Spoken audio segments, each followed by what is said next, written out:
running on empty.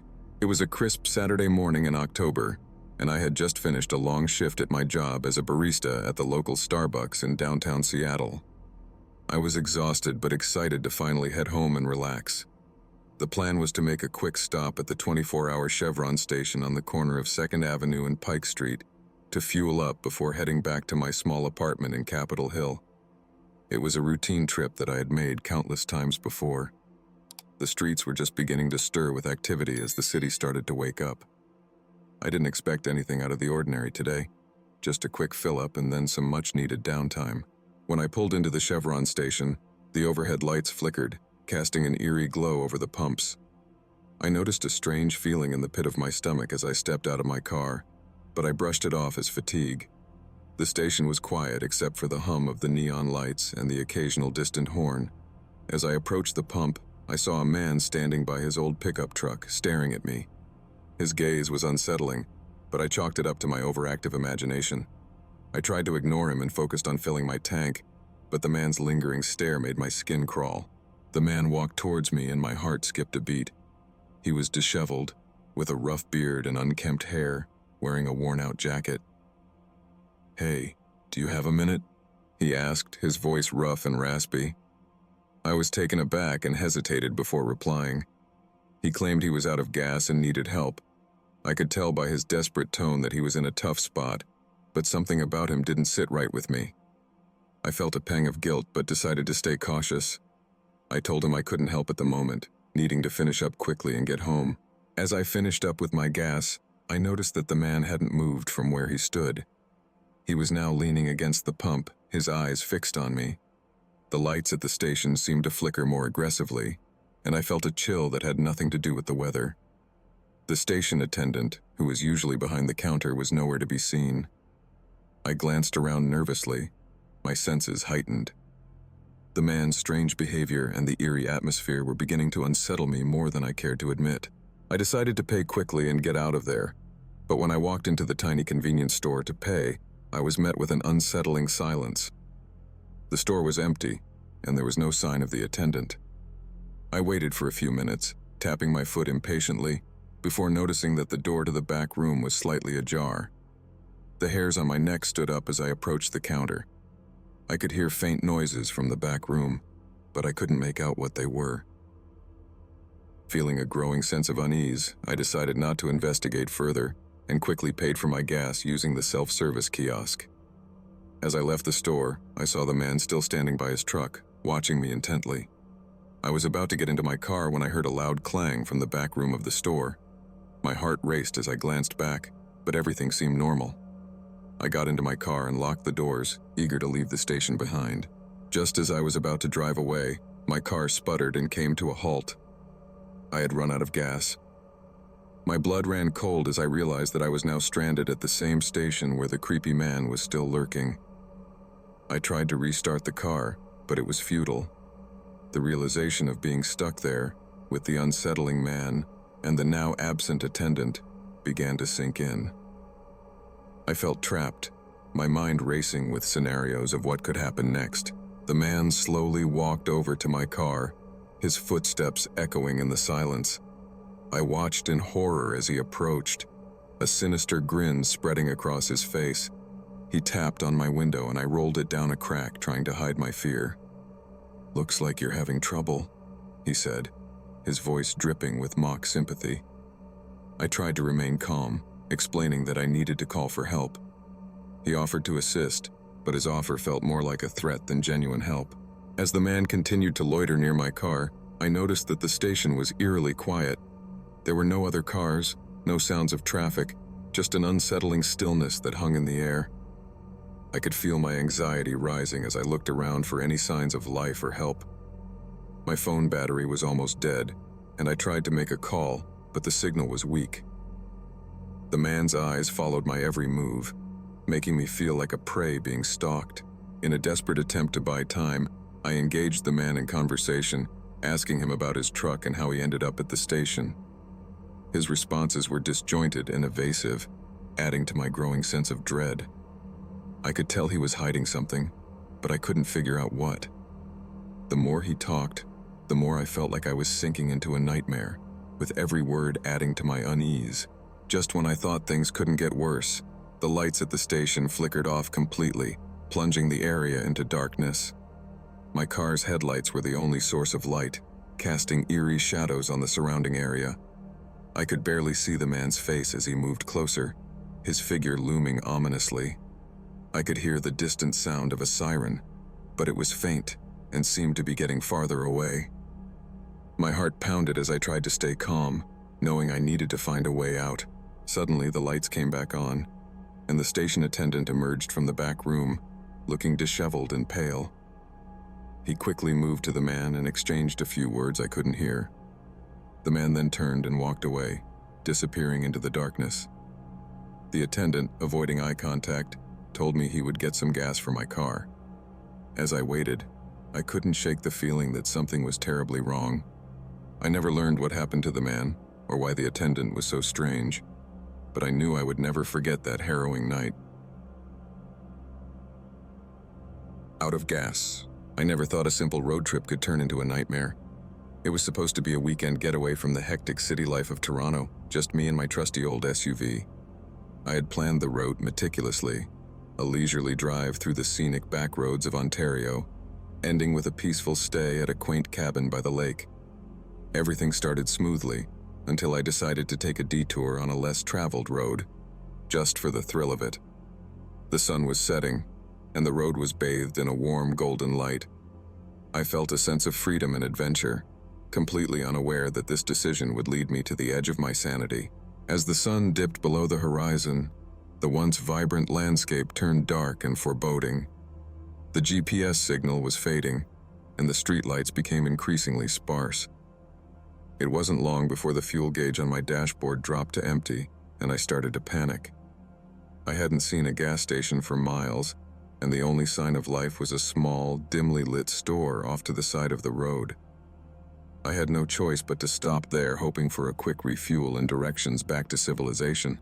The store was old and dusty, with flickering neon lights and a creaky wooden floor that groaned under my feet. The air was thick with the smell of expired snacks and stale coffee. A bell chimed as I entered, and a wiry man with a grizzled beard appeared from behind the counter. His eyes, however, were the most unsettling part. Cold, hollow, and unblinking. He greeted me with a nod, but his demeanor was distant, almost too calm. I explained my situation and asked for help, but his response was cryptic and vague. He told me that the nearest gas station was several miles down the road, but it was closed for the night. He offered me a small, rusty gas can, saying it was all he had. Desperate, I accepted it, although something about his offer felt off. As I left the store, I glanced back and noticed the man watching me through the window, his face obscured by shadows, but his eyes clearly fixed on my every move. With the gas can in hand, I drove further into the darkness, my anxiety growing with each passing mile. The road seemed endless, and the trees on either side appeared to close in, their branches clawing at the vehicle. The only sound was the rhythmic thump of the tires against the asphalt and the occasional distant howl of a coyote. My mind raced as I tried to convince myself that I was just being paranoid. Suddenly, I saw a flicker of light in the distance. It looked like a gas station, but as I pulled in, I realized it was abandoned. The pumps were old and rusted, and the building itself looked as though it hadn't been used in years. My heart sank as I noticed a single car parked in front of the dilapidated station, its engine running. I approached cautiously, hoping to find someone who could help me. The car was empty, but the engine was indeed running, and the interior light was on. I heard a faint noise coming from inside the station, a low, almost imperceptible hum. As I stepped closer, I saw something that made my blood run cold. A trail of fresh, red stains leading from the door to the gas pumps. My breathing quickened, and I backed away slowly, trying to suppress the rising panic. I decided to leave and find another way, but as I turned back to my SUV, I noticed that the vehicle's headlights had dimmed significantly. The engine sputtered and died, leaving me in complete darkness. The eerie silence was broken only by the distant sound of footsteps approaching. My instincts screamed at me to run, but I was paralyzed with fear, unable to move. A shadowy figure emerged from the darkness, a man with a menacing presence. His face was obscured by a hood, but his posture and the glint of a knife in his hand were unmistakable. My mind raced for a plan, but there was no escape. The man moved closer, and I knew I had to act quickly if I wanted to survive. I grabbed the gas can, and with a surge of adrenaline, I hurled it at the approaching figure. It struck him off balance, and I seized the moment to flee. I ran back to the old store, hoping for refuge, but the store was locked tight, and there was no sign of the previous attendant. My only option was to wait and pray for dawn. The hours dragged on, and with the first light of day, I finally saw a car approaching from the distance. I waved frantically, and the vehicle stopped. A couple on a morning drive had spotted me. They helped me get to a nearby town where I finally got assistance and reported the incident. To this day, I don't know who that man was or what he wanted, but every time my gas gauge nears empty, a shiver runs down my spine. Empty highway. It was a crisp autumn evening, and I was heading back from a weekend getaway with my best friend Jake. We had spent 2 days hiking in the Allegheny National Forest, and now we were driving down Interstate 80, heading home to Pittsburgh. The sky was darkening, and the highway stretched out before us like an endless ribbon. Jake had fallen asleep in the passenger seat, leaving me alone with the hum of the engine and the rhythmic flicker of the headlights. Everything was peaceful until the fuel gauge dipped below empty, and the low fuel warning light blinked on. I knew we were running on fumes, but there was a rest stop just a few miles ahead. I figured we'd make it there easily. It was routine. However, as the miles ticked by, I noticed that the rest stop sign was nowhere in sight. The highway seemed endless, and an unsettling silence filled the car. The usual glow of streetlights was missing, replaced by eerie darkness that seemed to swallow up the road. My anxiety began to creep in as I tried to shake off the growing sense of dread.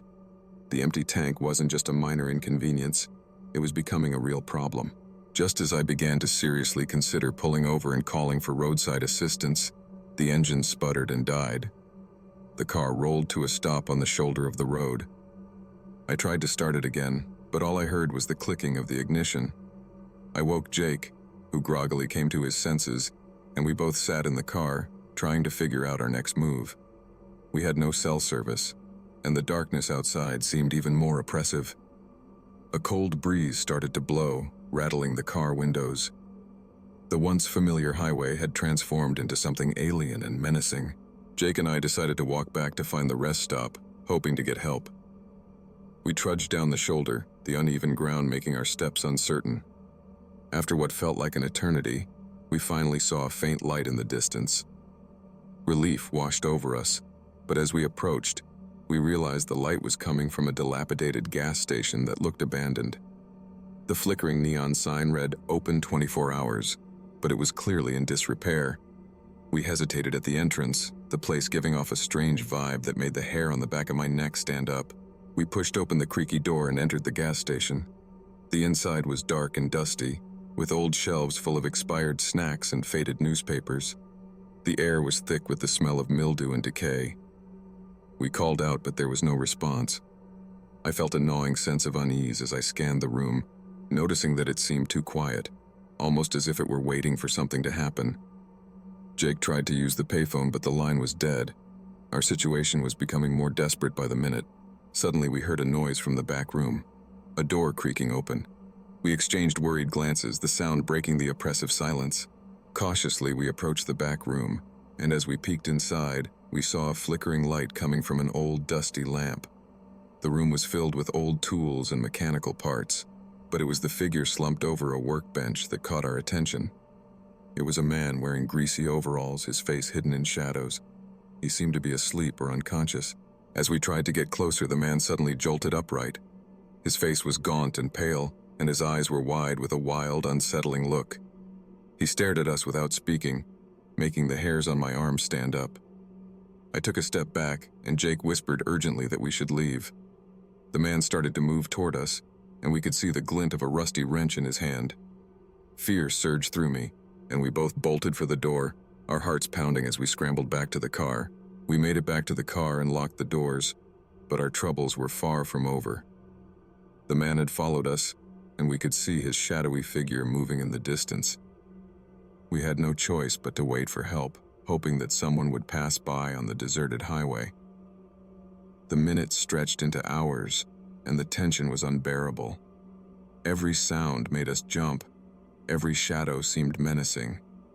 The car's interior was filled with our anxious whispers and the occasional glance at the rearview mirror.